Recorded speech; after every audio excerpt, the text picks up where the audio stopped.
নমস্কাৰ স্বাগতম জনাইছো প্ৰথম সংবাদলৈ ষ্টুডিঅত মৰস্মিতা আৰম্ভণিতে গুৰুত্বপূৰ্ণ খবৰ কংগ্ৰেছৰ সাধাৰণ সম্পাদক জিতেন্দ্ৰ সিঙক প্ৰদেশ কংগ্ৰেছৰ দায়িত্ব অৰ্পণ কৰা হৈছে হৰিশ ৰাৱতক আঁতৰাই জিতেন্দ্ৰ সিঙক অসম কংগ্ৰেছৰ দায়িত্ব অৰ্পণ কৰা হৈছে ইফালে ব্যাপক সালসলনি কৰা হৈছে এআইচিচি আৰু চিডব্লিউচিত গুলাম নবী আজাদক এআইচিচিৰ সাধাৰণ সম্পাদক পদৰ পৰা অপসাৰণ পুনৰ চিডব্লিউচিৰ সদস্য হ'ল প্ৰাক্তন মুখ্যমন্ত্ৰী তৰুণ গগৈ এইবাৰ চিডব্লিউচিৰ পাৰ্মানেণ্ট ইনভাইটিৰ তালিকাত নাম নাই গৌৰৱ গগৈ চিডব্লিউচিৰ স্পেশাল ইনভাইটিৰ পুনৰ স্থান পালে সুস্মিতা দেৱে অচিৰে সলনি হ'ব লোকসভাৰ কংগ্ৰেছৰ দলপতি আৰু অতি সোনকালে ঘোষণা কৰা হ'ব নতুন দলপতিৰ নাম কেতবোৰ সালসলনি ঘটোৱা হৈছে আৰু ইতিমধ্যে আমি জনাইছো কংগ্ৰেছৰ সাধাৰণ সম্পাদক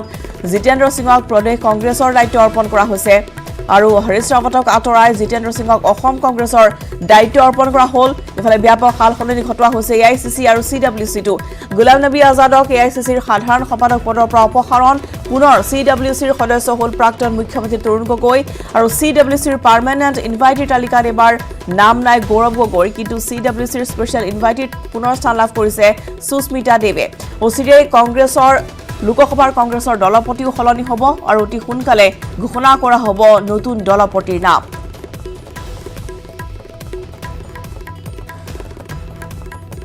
আৰু এই সন্দৰ্ভত অধিক জানিবলৈ আমি পোনপটীয়াকৈ সংযোগ স্থাপন কৰিছোঁ আমাৰ নতুন দিল্লীৰ ব্যুৰ চিফ পাৰ্থৰ সৈতে পাৰ্থ আপোনাৰ পৰা জানিব বিচাৰিছোঁ ইতিমধ্যে ব্যাপক সালসলনি ঘটোৱা হৈছে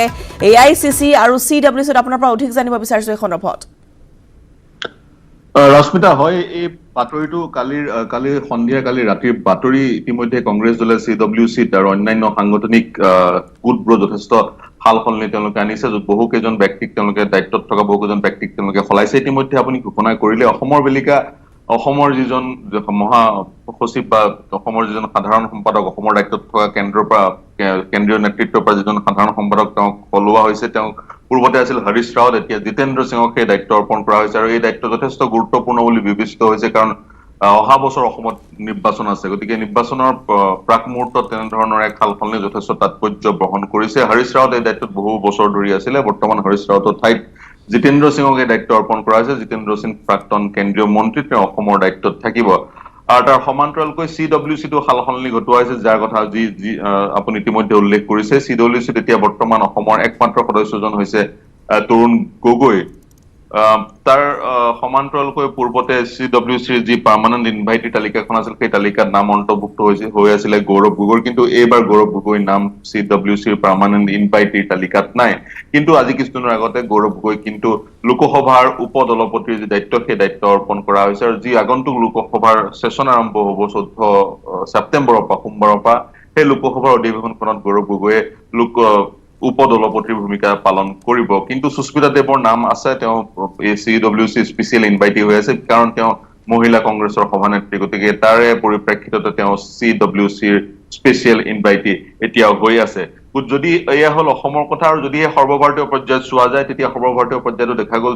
কংগ্ৰেছে এইবাৰ যথেষ্ট সালসলনি ঘটোৱা পৰিলক্ষিত হ'ল বিশেষকৈ 2019 চনত যি বিপৰ্যয় হৈছিল কংগ্ৰেছৰ তাৰপিছত যেতিয়া ৰাহুল গান্ধীয়ে কংগ্ৰেছৰ সভাপতিৰ পদৰ পৰা পদত্যাগ কৰিছিল তাৰপিছত কোনো ধৰণৰ কংগ্ৰেছত সালসলনি হোৱা নাছিলে কোনো ধৰণৰ তেনেধৰণৰ নতুন লোকক দায়িত্ব দিয়া বা পুৰণি লোকক অপসাৰণ কৰাৰ কোনো ধৰণৰ প্ৰক্ৰিয়া তেওঁলোকে হাতত লোৱা নাছিলে এইটোৱে ব্যাপক বুলি ক'ব লাগিব আৰু উল্লেখযোগ্য যে আজি কিছুদিনৰ আগতে কংগ্ৰেছৰ নেতৃত্ব পৰিৱৰ্তন বিচাৰি বা নেতৃত্বত কিছু নতুনত্ব বিচাৰি যি পত্ৰ প্ৰেৰণ কৰিছিল 23 জন কংগ্ৰেছৰ জ্যেষ্ঠ নেতাই সেই 23 জন নেতাক কিন্তু কোনো গুৰু দায়িত্ব অৰ্পণ কৰা দেখা নগ'ল যি সালসলনি কালি ঘটোৱা হ'ল আৰু যি নতুন মুখৰ অন্তৰ্ভুক্তি হ'ল বিভিন্ন গোটসমূহত কংগ্ৰেছৰ সেই নতুন মুখসমূহ ৰাহুল গান্ধীৰ ঘনিষ্ঠ সকল সেই নতুন মুখ হ'ল বিশেষকৈ যদি আপুনি চাই বিগত যি চিডব্লিউচিৰ বৈঠক হৈছিলে সেই চিডব্লিউচিৰ বৈঠকত কংগ্ৰেছ সভানেত্ৰী সোনিয়া গান্ধীক এছিষ্ট কৰিবলৈ এখন কমিটি গঠন কৰাৰ কথা কোৱা হৈছিল আৰু সেই কমিটিখনত কিন্তু সেই যি 23 জন জ্যেষ্ঠ কংগ্ৰেছে পত্ৰ লিখিছিল তেওঁলোকৰ কাকো স্থান দিয়া নহল তাৰ পৰিৱৰ্তে যিসকল লোক ৰাহুল গান্ধীৰ ঘনিষ্ঠ তেওঁলোককে স্থান দিয়া হ'ল তাৰ পৰিৱৰ্তে বহুকেইজন সাধাৰণ সম্পাদককো আঁতৰোৱা হ'ল আৰু নতুন সাধাৰণ সম্পাদক অন্তৰ্ভুক্ত হ'ল আপুনি ইতিমধ্যে জনাইছে গুলাম নবী আজাদ কংগ্ৰেছৰ সাধাৰণ সম্পাদক আছিল তেওঁক সেই দায়িত্বৰ পৰা অপসাৰণ কৰা হ'ল তেওঁ এতিয়া মাথো চিডব্লিউচিৰ সদস্য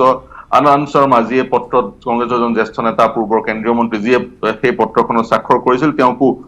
সাধাৰণ সম্পাদকৰ দায়িত্বৰ পৰা আঁতৰোৱা হ'ল আৰু তাৰ পৰিৱৰ্তে নতুন সম্পাদক আহিলে গতিকে 2019 চনৰ পিছত এই ব্যাপক সালসলনি আৰু এইবাৰ ৰাহুল গান্ধীৰ যি ঘনিষ্ঠসকল তেওঁলোকে স্থান পোৱা পৰিলক্ষিত থ্ৰুতে যদি জিতেন্দ্ৰ সিঙৰ সন্দৰ্ভত অকমান আপুনি যদি জনাই যিহেতু এবাৰ যথেষ্ট গুৰুত্বপূৰ্ণ এয়া বিষয় যেতিয়া য'ত সালসলনি কৰা হৈছে আৰু নতুন কংগ্ৰেছৰ এই নতুন সমীকৰণে আগন্তুক নিৰ্বাচনত কেনে প্ৰভাৱ পেলাব অসমৰ ৰাজনীতিত ইয়াৰ কি প্ৰভাৱ পৰিব পাৰে পাৰ্থ পোৱা গৈছিল বিভিন্ন সাংবাদিকসকলৰ সৈতে যি ইণ্টাৰভিউ হৈছিল তেওঁৰ অসমৰ দায়িত্বত থকা সাধাৰণ সম্পাদক হিচাপে তেওঁ বাৰম্বাৰ কংগ্ৰেছ আৰু AIUDFৰ যি মিত্ৰতাৰ এক প্ৰক্ৰিয়া আৰম্ভ হৈছে সেই প্ৰক্ৰিয়াত তেওঁ প্ৰায় নস্যাৎ কৰিছিল বা তেওঁ মনা নাছিল বা সেই তেনেধৰণৰ কোনো মিত্ৰতা নহয় বুলি তেওঁ বাৰম্বাৰ কৈ আছিলে কিন্তু তাৰ পিছতো আমি দেখা পাইছিলো অসমত কিন্তু অসম কংগ্ৰেছে মিত্ৰতা কৰিবলৈ আগবাঢ়ি গৈছিলে গতিকে সেই মিত্ৰতা তেওঁ বিৰোধিতা কৰাৰ কাৰণে তেওঁক অপসাৰণ কৰা হ'ব পাৰে ইয়াৰ ৰাজনীতিক বিশ্লেষকে তেনেধৰণে বিশ্লেষণ কৰে কিন্তু যিহেতু বহু কেইখন ৰাজ্যৰ যিসকল সাধাৰণ সম্পাদকৰ দায়িত্বত সাধাৰণ সম্পাদক বহুকেইখন ৰাজ্যত সলনি কৰা হৈছে আৰু অসমতো সাধাৰণ সম্পাদক সলনি কৰা হৈছে তাৰ সমান্তৰালকৈ উত্তৰ পূৰ্বাঞ্চলৰ আন ৰাজ্যতো কংগ্ৰেছৰ কেন্দ্ৰীয় নেতৃত্বৰ যিসকল লোকক দায়িত্ব অৰ্পণ কৰা হয় তেওঁলোককো সলনি কৰা হৈছে গতিকে স্বাভাৱিকতে অসম যিহেতু উত্তৰ পূৰ্বাঞ্চলৰ সকলোতকৈ ডাঙৰ ৰাজ্যৰ 2021 চনত অসমৰ নিৰ্বাচন আছে তেনে সময়ত কিন্তু এই যি পৰিৱৰ্তন এই পৰিৱৰ্তনে যথেষ্ট ইম্পেক্ট পেলাব এই পৰিৱৰ্তনে যথেষ্ট তাৎপৰ্য বহন কৰিছে জিতেন্দ্ৰ সিং কংগ্ৰেছৰ জ্যেষ্ঠ নেতা তেওঁ পূৰ্বৰ কেন্দ্ৰীয় মন্ত্ৰীও আছিলে তেওঁ হাৰিয়ানাৰ নিবাসী অসমৰ ক্ষেত্ৰত পূৰ্বতে কিন্তু তেওঁ অসমৰ দায়িত্ব তেনেধৰণে পালন কৰা নাছিলে গতিকে এইবাৰ তেওঁ অসমৰ দায়িত্ব নতুনকৈ পাইছে গতিকে অসম কংগ্ৰেছৰ যি অসম কংগ্ৰেছৰ যি বৰ্তমানৰ অৱস্থা সেই অৱস্থাৰ তেওঁ উত্তৰণ কেনেকৈ ঘটাব পাৰে সেয়া লক্ষণীয় হ'ব কিন্তু নিৰ্বাচনৰ পূৰ্বত তেওঁক এই দায়িত্ব দিয়াটো যথেষ্ট তাৎপৰ্য বহন কৰিছে পাৰ্থ ধন্যবাদ জনাইছো এইখিনি তথ্য পাৰ্থ জনাইছে যে কেনেদৰে সালসলনি ঘটোৱা হৈছে আৰু ইতিমধ্যে আমি জনাইছো যে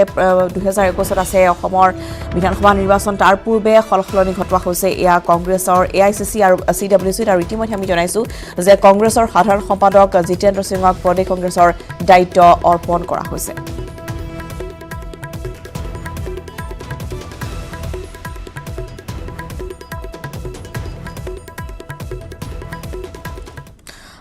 আনে গুৰুত্বপূৰ্ণ প্ৰসংগৰ মাজলৈ আজি চীনে ভাৰতক গতাব সীমান্তৰ পৰা অপহৃত অৰুণাচলৰ যুৱকক টুইটাৰ যোগে ঘোষণা কৰিছে কেন্দ্ৰীয় মন্ত্ৰী কিৰেণ ৰিজিজুৱে এই সন্দৰ্ভত ইতিমধ্যে ভাৰতীয় সেনাক নিশ্চিতি প্ৰদান কৰিছে চীনা সেনাই এক নিৰ্দিষ্ট স্থানত ভাৰতীয় সেনাৰ হাতত গতাব অপহৃত যুৱককেইজনক চীনা সেনাই অপহৰণ কৰিছিল 5 জনকৈ ভাৰতীয় নাগৰিকক আৰু ইতিমধ্যে আমি জনাইছো যে এই 5 জনকৈ নাগৰিকক ইতিমধ্যে আজি গতাই দিয়া হ'ব সীমান্তৰ পৰা অপহৃত অৰুণাচলৰ যুৱকক আজি গতাই দিয়া হ'ব ভাৰতক টুইটাৰ যোগে কথা ঘোষণা কৰিছে কেন্দ্ৰীয় মন্ত্ৰী কিৰেণ ৰিজিজুৱে এই সন্দৰ্ভত ইতিমধ্যে ভাৰতীয় সেনাক নিশ্চিতি প্ৰদান কৰা হৈছে এক নিৰ্দিষ্ট স্থানত ভাৰতীয় সেনাৰ হাতত গতাই দিয়া হ'ব অপহৃত যুৱককেইজনক চীনা সেনাই অপহৰণ কৰিছিল 5 জনকৈ ভাৰতীয় নাগৰিকক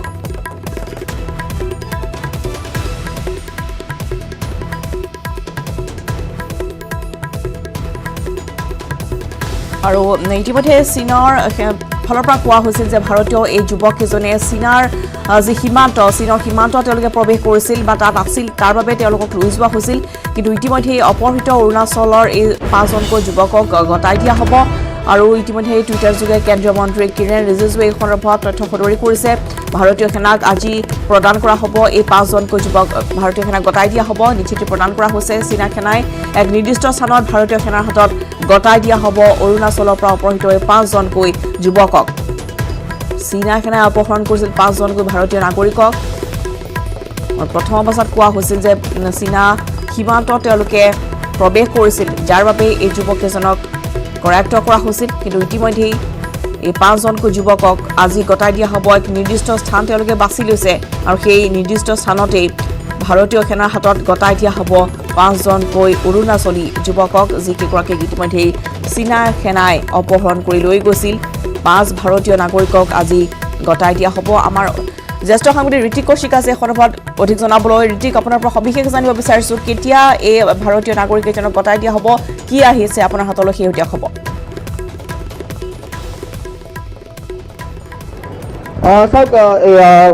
যি অৰুণাচলৰ মন্ত্ৰী আছে কিৰেণ ৰিজিজুৱে এক টুইট যোগে এই কথা সদৰি কৰিছে যে আজি দিনৰ প্ৰায় 9:30 বজাত যি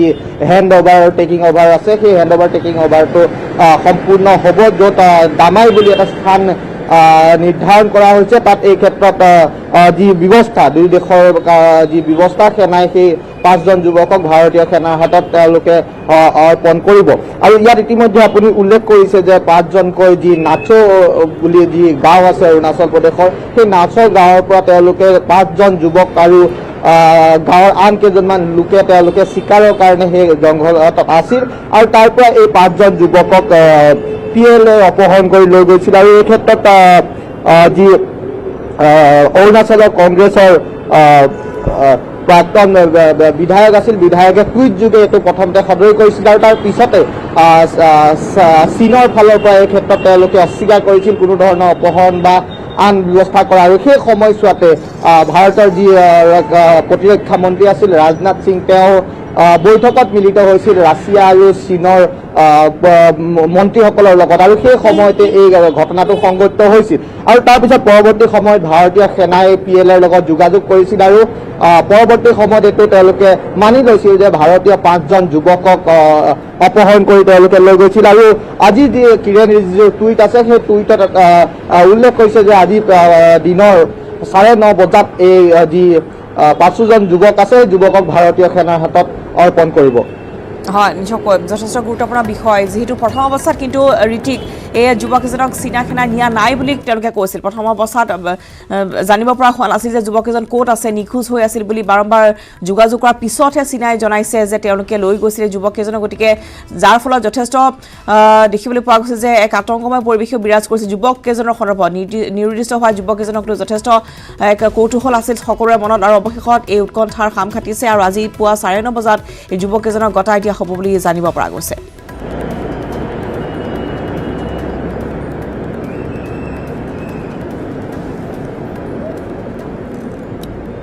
আৰু আমি দেখুৱাইছোঁ কিৰেণ ৰিজিজুৰ টুইট যিটো টুইটত ইতিমধ্যে উল্লেখ কৰিছে যে আজি পুৱা 9:30 বজাত এই 5জনকৈ অৰুণাচলী যুৱকক গতাই দিয়া হ'ব চীনে অপহৰণ কৰিছিল 5জনকৈ অৰুণাচলী যুৱকক আৰু তেওঁলোকে চিকাৰৰ বাবে গৈছিল বুলি জানিব পৰা গৈছে চিকাৰৰ বাবে গৈ তেওঁলোকে চীনা সীমান্তত প্ৰৱেশ কৰিছিল আৰু যাৰ ফলত PLA তেওঁলোকে লৈ গৈছিল আৰু 5জনকৈ যুৱক ইতিমধ্যে আজি গতাই দিয়া হ'ব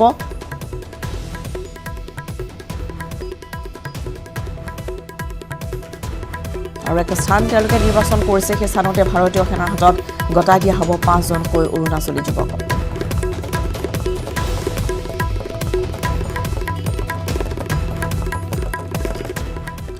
পৰৱৰ্তী খবৰ অসমত কমা নাই কৰোনা ভাইৰাছৰ প্ৰকোপ 1,38,339 জনলৈ বৃদ্ধি কৰোনা আক্ৰান্তৰ সংখ্যা বিগত 24 ঘণ্টাত 2,534 জন কৰোনা আক্ৰান্তক চিনাক্ত কৰা হৈছে ইয়াৰ ভিতৰত গুৱাহাটীত আছে 580 জন যোৰহাটত 194 জন ডিব্ৰুগড়ত 172 জন ধেমাজিত 153 জন চিনাক্ত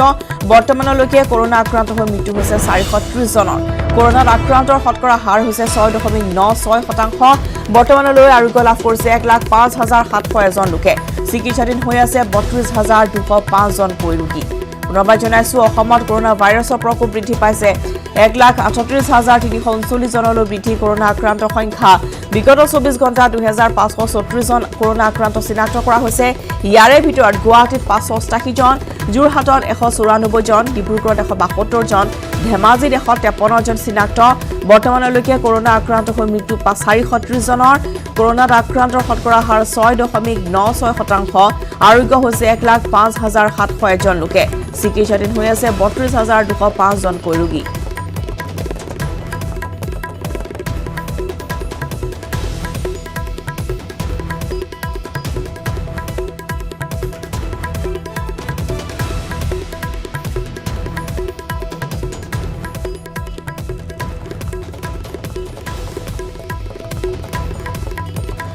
আৰু দিনক দিনে বৰ্তমান আমি জনাইছোঁ যে আৰোগ্য আৰু লগতে আক্ৰান্ত হোৱা লোকৰ সংখ্যা বৃদ্ধি পাইছে য'ত দেখিবলৈ পোৱা গৈছে বৰ্তমান অসমত বিচনাৰ তথা ICUৰ অভাৱ হ'বলৈ ধৰিছে যাৰ ফলত এতিয়া নতুন প্ৰত্যাহ্বানৰ সন্মুখীন হৈছে স্বাস্থ্য বিভাগ যিহেতু প্ৰতিটো দিনতে আৰু বিগত 10 দিনৰ কথা যদি চাবলৈ যোৱা যায় তাৰ হিচাপত প্ৰতিটো দিনতে 2500কৈ আক্ৰান্ত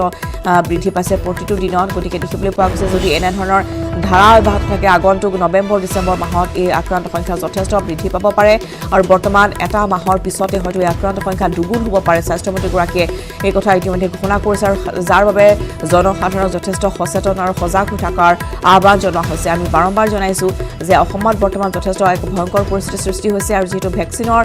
উদ্ভাৱনৰ সম্ভাৱনা ডিচেম্বৰলৈকে নাই গতিকে সকলোকে সাৱধান হৈ থকাৰ আহ্বান অসমৰ স্বাস্থ্য বিভাগৰ তৰফৰ পৰা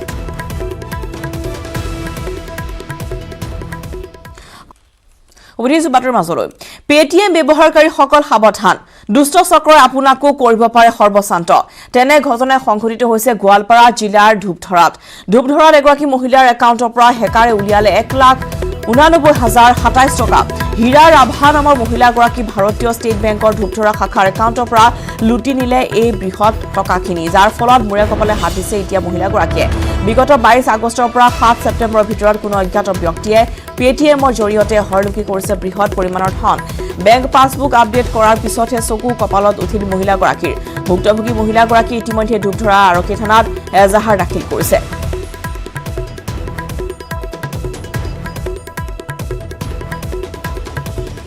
বেংকত ষ্টেট বেংকত হেৰি কিবা একাউণ্ট এখন খুলিছিলোঁ তাতে অলপ পইচা জমা কৰিছিলোঁ তাৰপাছত কৰাৰ পাছতে মানে কি এই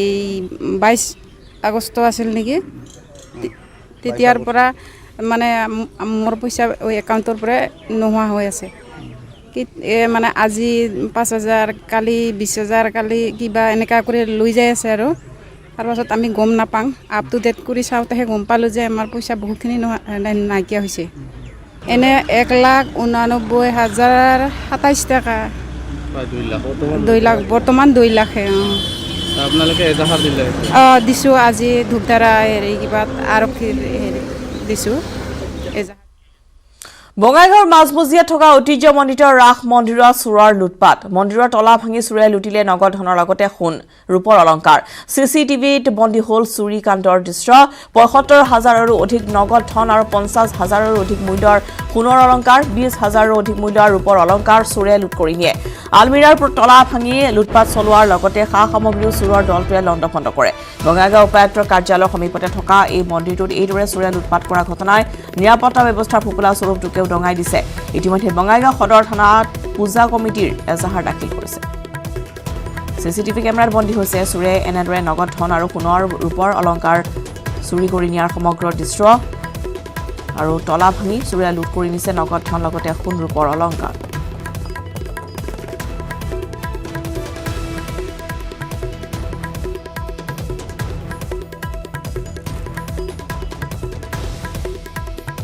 টকা পইচা আ অলংকাৰ বহুতখিনি লৈ যায় টকা পইচা প্ৰায়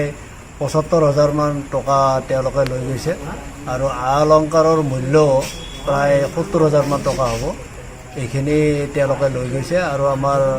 কাগজ পাতি হাবি যাবি এইবিলাক লণ্ডভণ্ড কৰিছে আৰু আমাৰ টকা থকা যিবিলাক বেগ আছিল সেইবিলাকো মানে মাটিত পেলাই দিছে আৰু এটা বিশৃংখল কৰি তেওঁলোকে গুচি গৈছে বঙাইগাঁৱৰ এটা ঐতিহ্যমণ্ডিত এই বাৰৰি পূজা কমিটিত এইবাৰে এনেকুৱা ধৰণৰ ঘটনা প্ৰথমবাৰৰ বাবে হৈছে গতিকে আমি বাৰৰি পূজা কমিটি খুব দুখিত আমি আশা ৰাখিছোঁ যে অতি সোনকালে যাতে এই দুৰ্বৃত্ত ধৰা পৰে আৰু ধৰ্মীয় অনুষ্ঠানসমূহক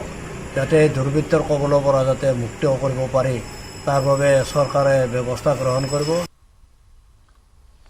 কাৰ্বি আংলং জিলাৰ বকলিয়াঘাটত দিন ডকাইতি 12 আগষ্টী পিষ্টল দেখুৱাই বেংক কৰ্মচাৰীৰ পৰা লুটি নিলে 2.5 লাখ টকা বকলিয়াঘাটৰ নগৰজানত বেংক কৰ্মচাৰীৰ পৰা লুট কৰি নিয়া হলি নগদ ধনখিনি শুকুৰবাৰে বিয়লি প্ৰায় 5 বজাত বকলিয়াঘাটৰ পৰা ৰজাপথাৰলৈ যোৱা পথত সংঘটিত হৈছে এই চাঞ্চল্যকৰ ঘটনাটি নৰ্থ ইষ্ট স্মল ফাইনেন্স নামৰ বেংকটোৰ 2 কৰ্মচাৰীয়ে ৰজাপথাৰ কাছমাৰী দলংঘাট আদি গ্ৰামাঞ্চলৰ পৰা প্ৰায় 2.5 লাখ টকা ঋণৰ কিস্তি সংগ্ৰহ কৰি বকলিয়াঘাট নগৰস্থিত বেংকটোলৈ আহি থাকোঁতে আঠবাটতে সংঘটিত হৈছে এই অঘটন 3খনকৈ পালচাৰ বাইকত অহা 4-5 জনীয়া ডকাইতৰ দল এটাই স্কুটিত আহি থকা বেংক কৰ্মচাৰীদ্বয়ক বাট আগচি ধৰি পিষ্টল দেখুৱাই ধন লুটি নিয়াৰ লগতে মোবাইল ফোন স্কুটিৰ চাবি সহ অন্যান্য নথিপত্ৰ লুট কৰি নিয়ে ঘটনাৰ সন্দৰ্ভত বকলিয়াঘাট আৰক্ষীয়ে অনুসন্ধান অব্যাহত ৰাখিছে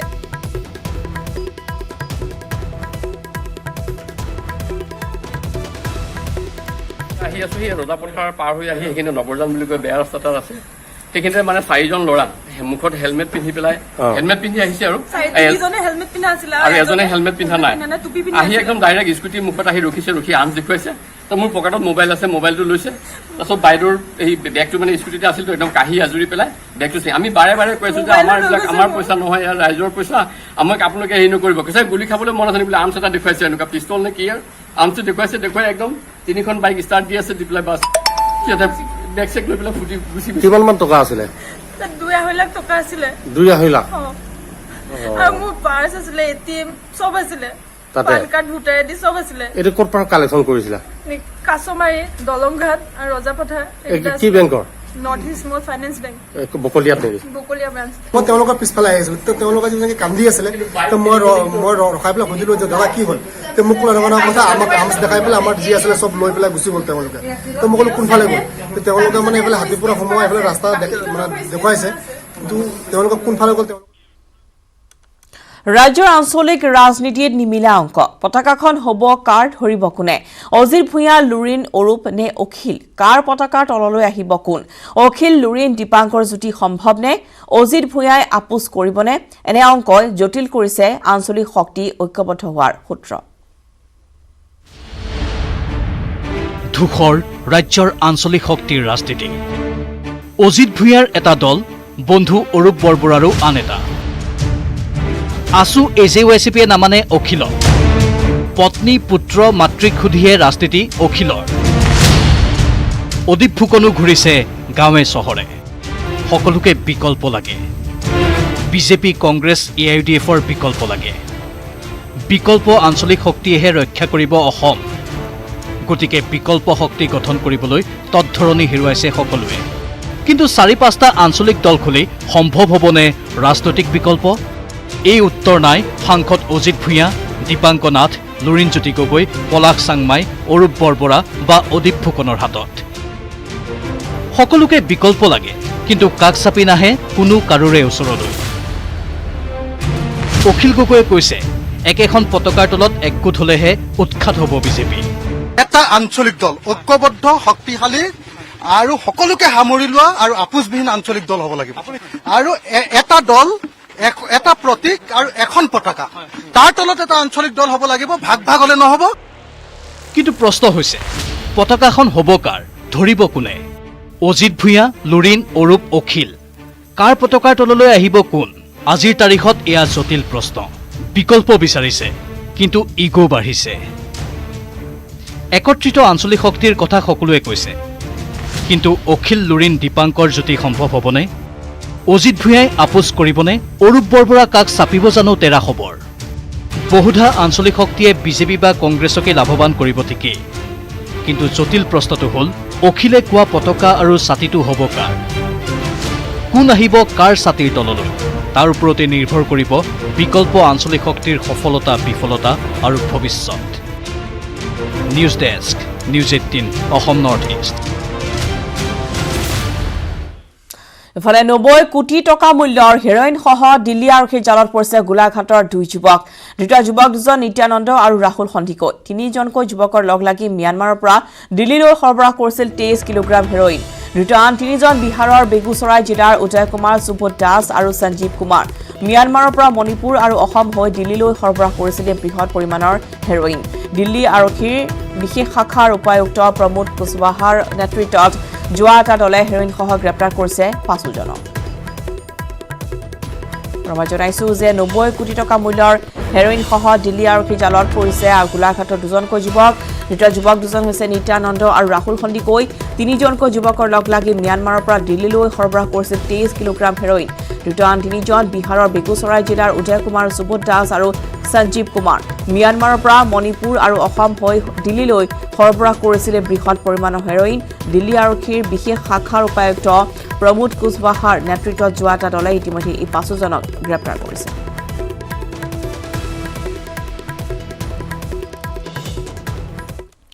মুখ্যমন্ত্ৰীৰ নিৰাপত্তাত নিয়োজিত আৰক্ষী বিষয়াৰ মৃত্যু হৃদৰোগত আক্ৰান্ত হৈ মৃত্যু উপ পৰিদৰ্শক ৰবীন দাসৰ ডিব্ৰুগড়ত কৰ্তব্যৰত অৱস্থাতে মৃত্যুক আঁকোৱালি লয় আৰক্ষী বিষয়াগৰাকীয়ে মিলননগৰ আৰক্ষী চকীৰ উপ পৰিদৰ্শক আছিল ৰবীন দাস যোৱা বৃহস্পতিবাৰৰ কৰ্তব্যত নিয়োজিত আছিল মুখ্যমন্ত্ৰীৰ নিৰাপত্তাত মৃত আৰক্ষী বিষয়াজনৰ ঘৰ নাহৰকটীয়াৰ আমোলাপট্টিত মৃত্যুৰ সময়ত ৰবীন দাসে পত্নী আৰু 2 সন্তানক এৰি থৈ গৈছে।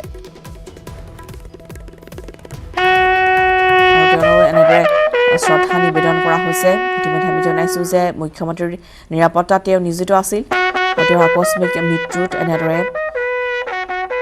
আৰক্ষী মহলত পৰিছে শোকৰ ছাঁ। হৃদৰোগত আক্ৰান্ত হৈ মৃত্যু হৈছে উপ পৰিদৰ্শক ৰবীন দাসৰ। ডিব্ৰুগড়ত তেওঁ কৰ্তব্যৰত অৱস্থাতেই মৃত্যুক আঁকোৱালি লয়। মিলননগৰ আৰক্ষী চকীৰ উপ পৰিদৰ্শক আছিল ৰবীন দাস।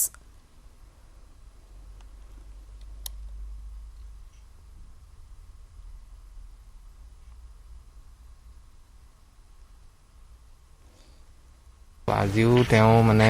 কামৰ মাজতে তেওঁৰ লগত এনেকুৱা এটা ঘটনা হৈ গ'ল।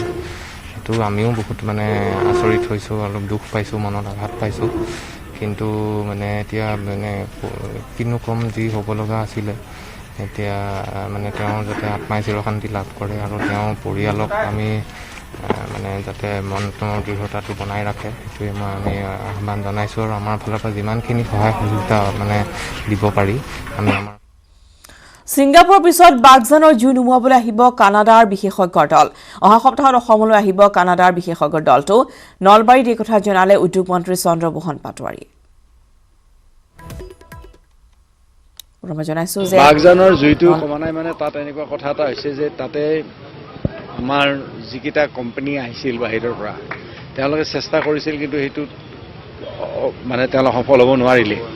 এতিয়া মানে কানাডাৰ পৰা এটা নতুন কোম্পানী এটা আহি আছে। এতিয়া টেকনিকেলি সেই কোম্পানীটোৱে এই জুইটো নুমুৱাব পাৰিব বুলি বিশ্বাস। আৰু তাৰ উপৰিও আমাৰ এতিয়া যিটো টেম্পৰাৰী মিজাৰ এটা কৰিছে EPS-লৈকে যিখিনি গেছ লৈ গৈছে, গতিকে এইটো গেছখিনি EPS-লৈকে যে গৈছে, এই গেছটো তাত যোৱাৰ ফলত আমাৰ মানে কি হৈছে, এই জুইৰ যিটো ইণ্টেনচিটি আৰু যিটো মানে গেছ তাৰে ইণ্টেনচিটিটো কিছু পৰিমাণে কমিছে, কিন্তু এইটো পাৰ্মানেণ্ট চলিউশ্যন নহয়। কিন্তু এতিয়া যিটো কানাডিয়ান কোম্পানী এতিয়া বৰ্তমান আহি আছে, এই কানাডিয়ান কোম্পানীটোৱে এই গোটেই সমাধানটো কৰিব পাৰিব আৰু এইটো অইল ইণ্ডিয়াৰ ফালৰ পৰা আমাক জনাইছে। তেজপুৰ প্ৰসিদ্ধ ঢোলৰ ওজা তৰুণ বৰা চিকিৎসাধীন। হৃদযন্ত্ৰজনিত ৰোগত গুৰুতৰভাৱে অসুস্থ হৈ পৰিছে তেওঁ। দিছপুৰ পলিক্লিনিকত ভৰ্তি কৰা হৈছে শিল্পীগৰাকী। মই জনাইছোঁ তেজপুৰ প্ৰসিদ্ধ ঢোলৰ ওজা তৰুণ বৰা চিকিৎসাধীন হৈ আছে। হৃদযন্ত্ৰজনিত ৰোগত গুৰুতৰভাৱে অসুস্থ হৈ পৰিছে, আক্ৰান্ত হৈ পৰিছে শিল্পীগৰাকী। দিছপুৰ পলিক্লিনিকত ইতিমধ্যে তেওঁক ভৰ্তি কৰা হৈছে।